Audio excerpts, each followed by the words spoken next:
His name is Billy Kemp IV, and his number is 1. You are Locked On Huskers, your daily podcast on the Nebraska Cornhuskers, part of the Locked On Podcast Network, your team every day.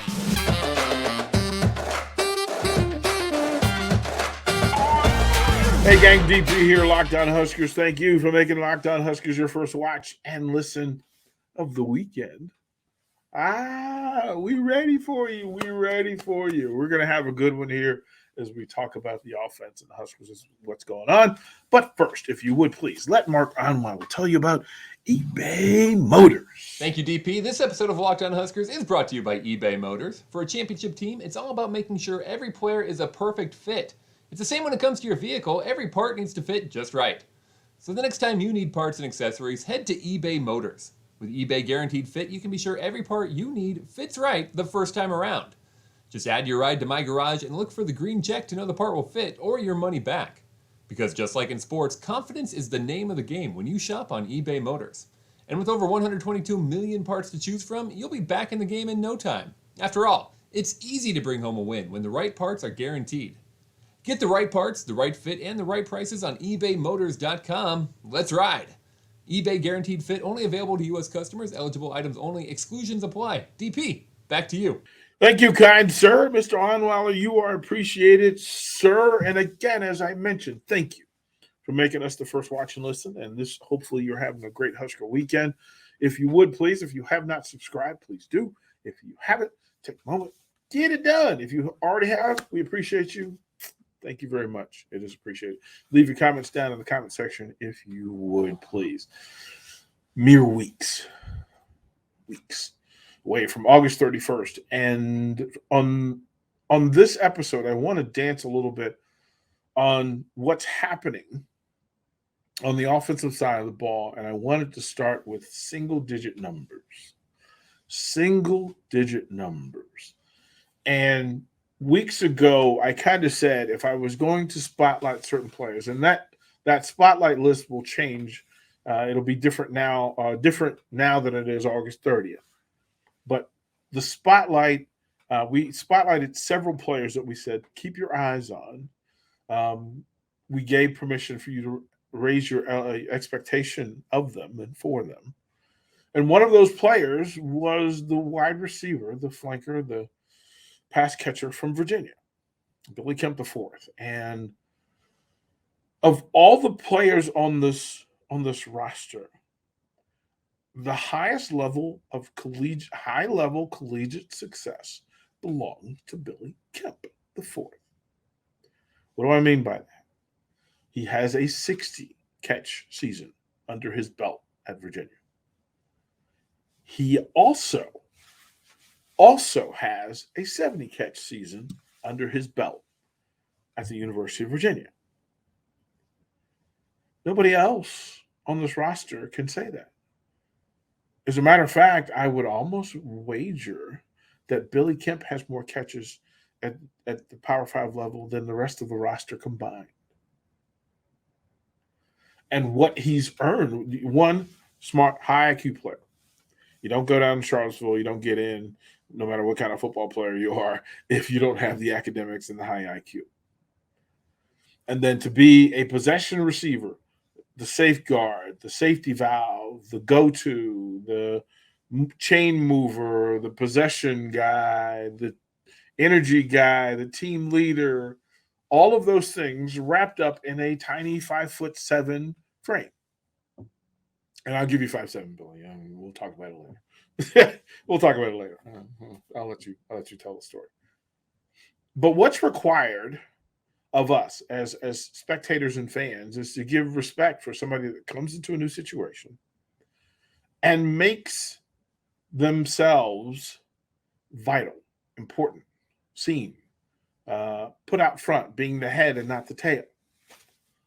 And Billy Kemp IV has done that.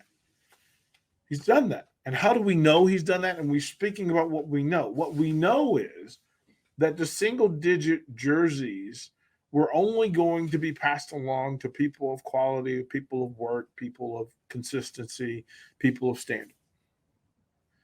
And of the first two offensive players, one of them receiving a jersey, a single-digit jersey, and wearing a number that makes a statement, in wearing number 1, may be the tiniest Husker of all.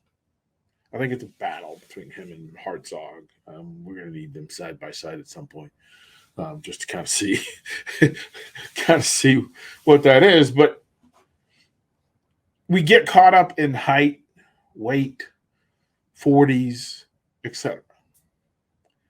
But some of the greatest players, some of the best players, some of the hardest workers are people who don't have those measurables, those things that we see at the underwear Olympics, right? You may not be 6'2", 215 pounds, running the 4.4, 4.40. What we haven't identified at the underwear Olympics and haven't been able to monitor, describe, or define is high IQ, character, and heart. High IQ, character, and heart. And when you ask former teammates about Billy Kemp IV, when you ask former coaches about Billy Kemp IV, those are the 3 words that are used. That speaks volumes. Now remember, all of those things are things you want of your young men and the people that represent you. But when they have those 3 things and then they can produce and be effective and give you 60 and 70 catch seasons, and I don't care what team and what system you're playing in the ACC, if you can put together a 60 and a 70 catch season, there is consistent high-level value in it. And if you're a good person and a good student and a leader. Well, I think what Mr. Kemp has done has made a place for himself.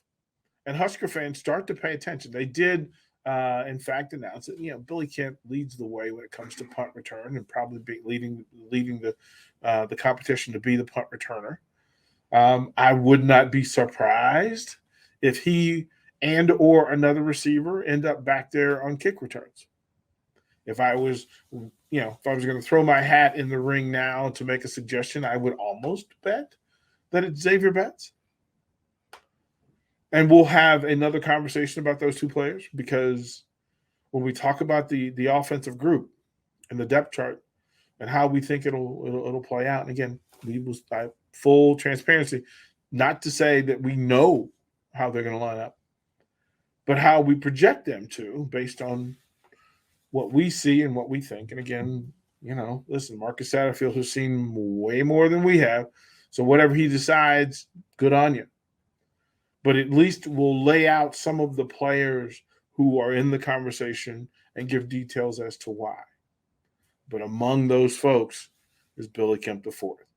And there's work put in, there's success on his resume, and there's been work put in since he got here to Lincoln, Nebraska. And because of that, he was awarded with a single-digit jersey, choosing number 1. Billy Kemp will wear that jersey for the course of the season. When we come back to Locked On Huskers, I want to remind you there's another guy on offense who got a single digit. We'll talk about that young man, and then we'll talk about some of the big guys that are left to defend for him and battle for him. We'll talk about that when we come back.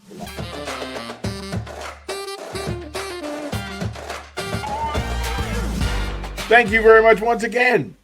Appreciate you. It's a high five in case that would be clear, because I know somebody confused it. I probably have to do it up here to make sure it's a high five. Feel free to high five me, or you can fist bump. Just fist bump. We're all good with that.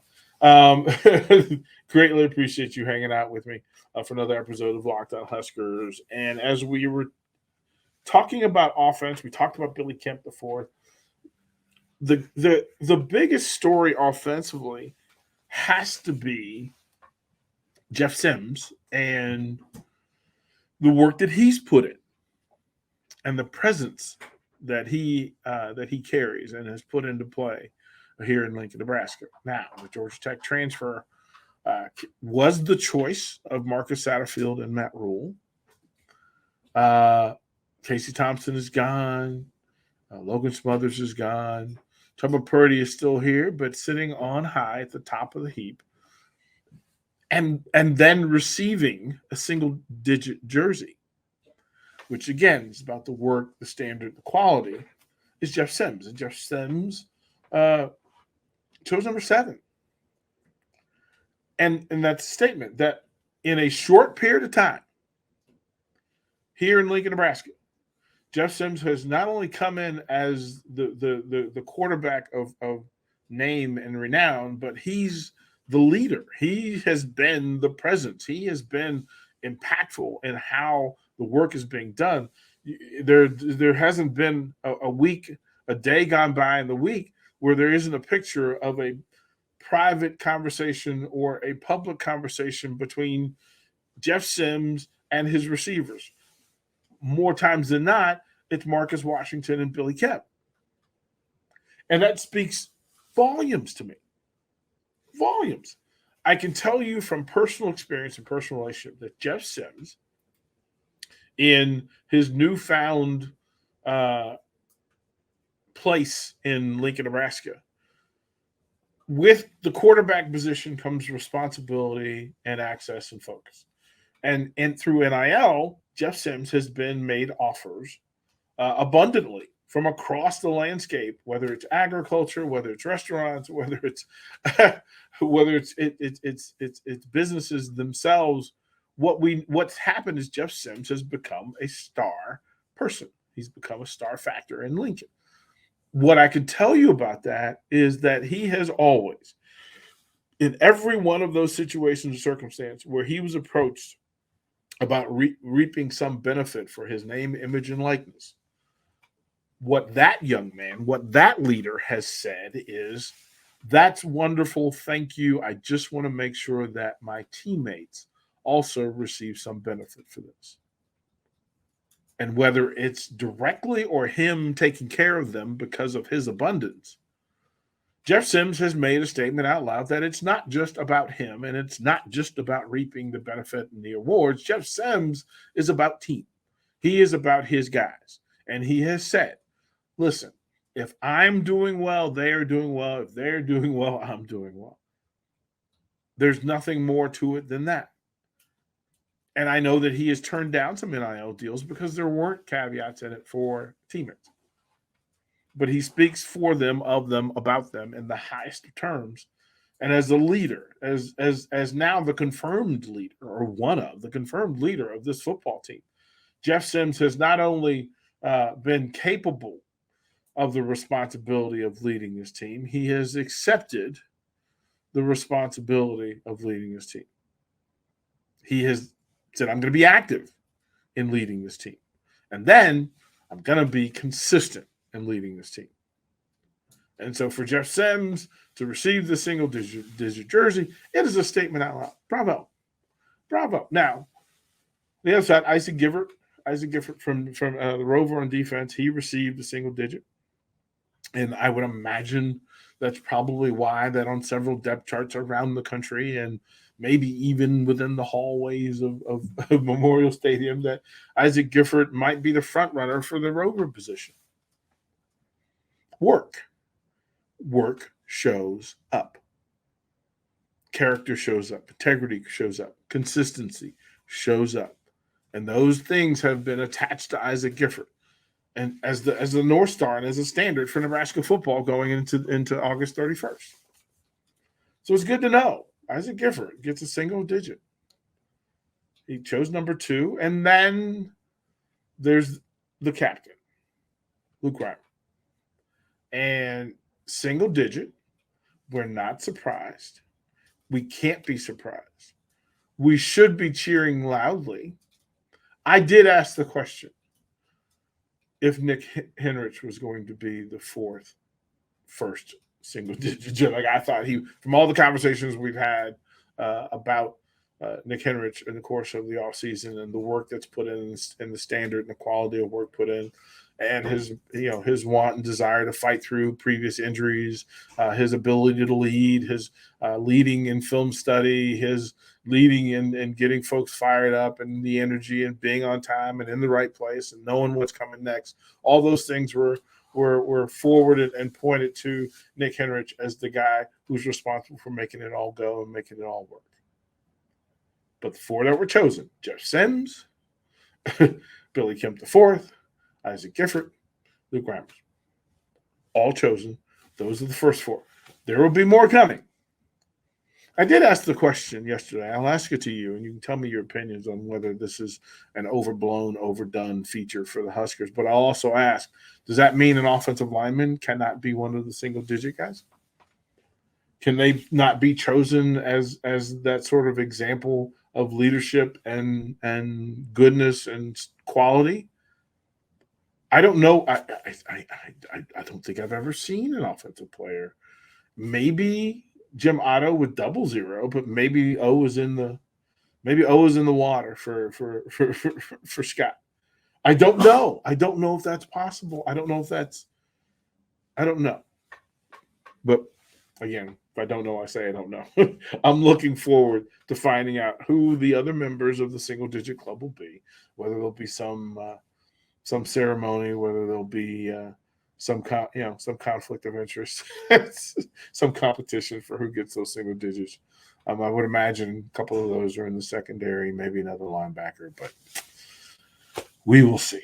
Who knows? We will see. When we come back to Locked On Huskers, I want to go up and down the offensive line and where they currently stand and what possibly could be the standing operating the state of the union of the offensive line. It's not pipeline-esque. It's not in that universe yet. But we'll talk about that when we come back to Locked On.